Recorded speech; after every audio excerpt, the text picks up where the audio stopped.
글의 내용 요약하기 볼게요. 글의 내용을 요약하는 방법은 네 가지네요. 뭔가를 선택하고요. 뭔가를 지워버리고요. 뭔가를 일반화시키고요. 뭔가를 재구성하면 된다네요. 선택은 뭐야? 글이나 문단을 포괄하는 중심 내용이 드러난 부분을 갖다 고르면 중심 내용이 드러난 부분을 골라줘요. 선택해요. 삭제. 뭐 구체적인 거, 세부적인 거, 그런 거를 지워. 구체적인 건 지워. 반복적인 것도 당연히 지워. 일반화. 구체적이고 개별적인 거 말고 일반적이다 이래. 일반적인 거. 그 위의 개념, 그지? 밑에 있는 놈 말고 위의 개념을 로 묶는 거를 일반화한다라고 하는 거예요. 재구성. 중심 내용을 만드는 거예요. 중심 있는 거 가지고 중심 내용을 만들어요. 재구성한다라고 해요. 이게 바로 글의 내용을 요약하는 방법이에요. 요약, 그죠? 불의 이용에 대한 문단별 요약 방법. 가나다라가 있는데요. 가 부분에서는요, 우리 뭐를 썼어요? 선택의 방법을 썼어요. 직접 보면은 이런 것처럼 여기선 선택을 썼구나, 여기선 삭제를 썼구나, 여기서는 선택을 썼구나, 뭐 이런 거를 갖다가 시험 문제의 출제가 되겠지요. 뭐를 해야 돼? 이런 것처럼 요 지문, 요 문단이 나오면 얘는 선택이구나, 이런 거를 갖다 알아야 돼. 알았죠? 읽어보고. 그건 출제가 반드시 될 거예요. 가에서는 초기 인류 발전에 가장 결정적인 역할을 한 것은 불이다. 여기서는 선택의 요약 방법을 썼어요. 불을 이용하기 시작하면서 인간은 자연을 이용하고 다스리기 시작했다라는 요 부분에선 삭제의 방법을 썼대요. 바로 여기죠. 불을 이용하면서 다양한 도구를 만들었다. 이 부분에서는 일반화를 썼어요. 일반화를 썼어요. 중세에서 오늘날에 이르기까지 불은 인류의 발전에 중요한 역할을 했다. 여기서는 재구성의 방법을 썼네요. 자, 황제 펭귄에 대한 기사문의 중심 내용 1, 2, 3, 4문단이 있어요. 남극에 황제 펭귄 한 마리가 뉴질랜드 해변에서 발견됐는데 이 문단은 황제 펭귄이 먹이를 찾다가 뉴질랜드에 왔을 거라고 추정을 했대요. 펭귄이 서식지로 돌아갈 방법을 찾아야 한다며 걱정하고 있어요. 사문단은 누리꾼 지역 주민들은 관심을 보여요. 이거를 한 문장으로 요약하면 펭귄이 뉴질랜드에서 발견된 거예요. 먹이를 찾다가 그죠? 도착하여서 뭐 여러 사람들한테 그죠? 우려 걱정도 하고 여러 사람들이 관심도 보이고 있어요. 뉴질랜드에 왔는데 요것도 한 문장이고 요것도 한 문장이에요. 둘 중에 하나 쓰셔도 돼요. 그렇지.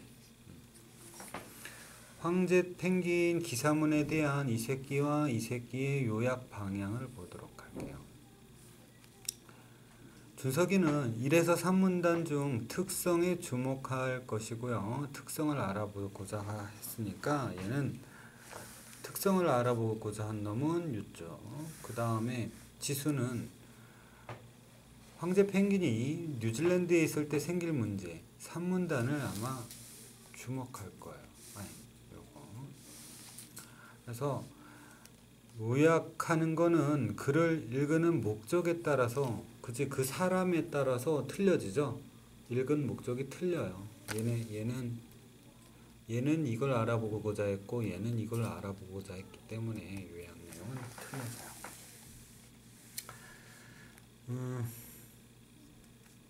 글을 읽고 요약하는 거를 보도록 하죠. 주장하는 글에 대한 요약 방법을 볼게요.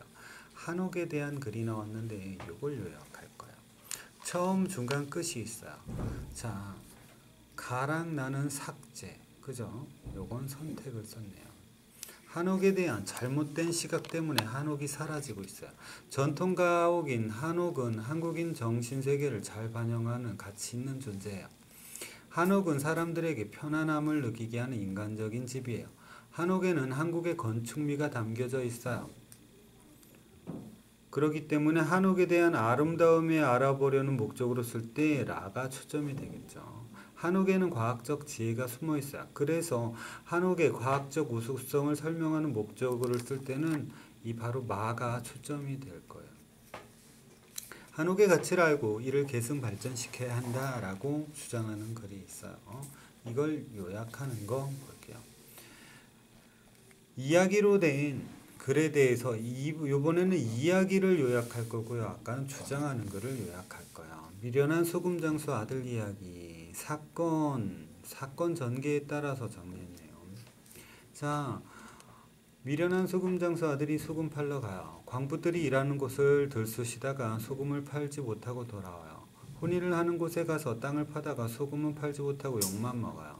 불이 난 집에 가서 춤추다가 소금 팔지 못하고 두들겨 맞아요. 싸움이 난 곳에 가서 물을 끼얹었다가 소금도 내팽개치고 도망와요. 싸우는 황소를 떼어 놓으려다가 나가 떨어지고 소금 장사를 그만둬요. 자, 글의 종류에 따른 요약 방법을 볼게요. 설명하는 걸 요약할 때, 주장하는 걸 요약할 때, 이야기 요약할 때 세 가지예요. 자, 설명하는 글은 정보를 중심으로 요약하면 돼요. 그죠? 적절한 요약 방법 아까 네 가지 배웠죠. 요약하면 돼요. 주장하는 글은 주장과 근거가 나오죠. 그죠? 적절한 요약 방법 앞에서 봤어요. 그죠? 자, 글의 구조에 따라 처음, 중간, 끝으로 나누어서 요약하면 돼요. 이야기로 된 글 요약할 때는 사건을 순서대로 정리하면 돼요. 또 중심인물이 한 일을 중심으로 요약하면 돼요. 주요 사건을 파악하고 연결하면 돼요. 주요 사건을 연결하면 돼요. 원인과 결과를 써주면 돼요. 원인과 결과를 써주면 돼요. 이야기는 이런 식으로, 주장하는 글은 이런 식으로. 글을 요약할 때 요약의 목적이 무엇인가? 아까 옆에 나왔던 거죠. 얘는 목적이 틀렸죠. 요약의 목적. 중요한 정보가 무엇인가? 또 정확한 표현을 사용할 거고요. 요약할 뭐 A4지 한 장으로 할 건가, 4장으로 할 건가, 10장으로 할 건가, 그죠? 분량도 매우 중요합니다.